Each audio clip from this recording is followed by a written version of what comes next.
Hello mga lods, dito ako ngayon sa aking bukid. Bibisitahin ko. So mga lods, oh, ang dami mga insect, ang dami mga naninira, oh, mga lumilipad. Grabe, dito talaga ang buhay magsasaka. Hindi natin ang alam kung ano mangyayari sa ating mga palay. Mga lods,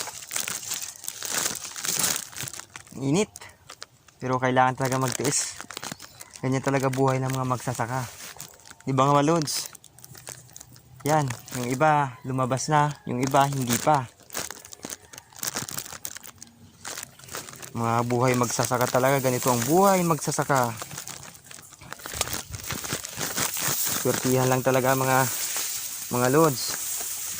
Yung mga palay ko, oh. Mga palay, mga lods. Medyo maganda, pero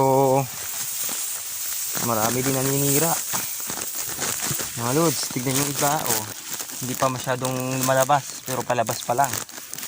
Yung iba naman doon sa taas, buntis pa lang. Lods, oh. Mga magsasaka dyan, tiis-tiis lang. Malapit na tayo makakaani.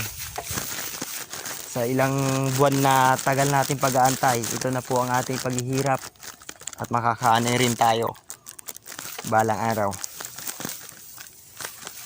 Sipag lang at tiyaga sa pagsasaka. Kung wala tayong sipag,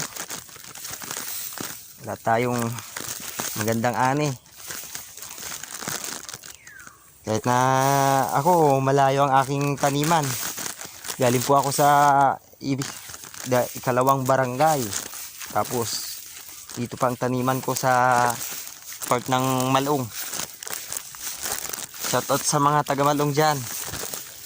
Dito po ang aking taniman. Hello, dito po sa Tanaytay.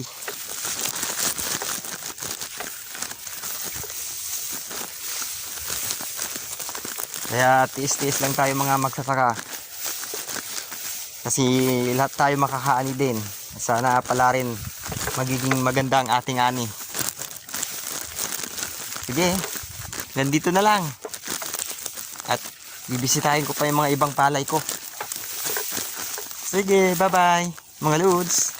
Pa-support naman po at pa-follow ng aking page. Bye bye.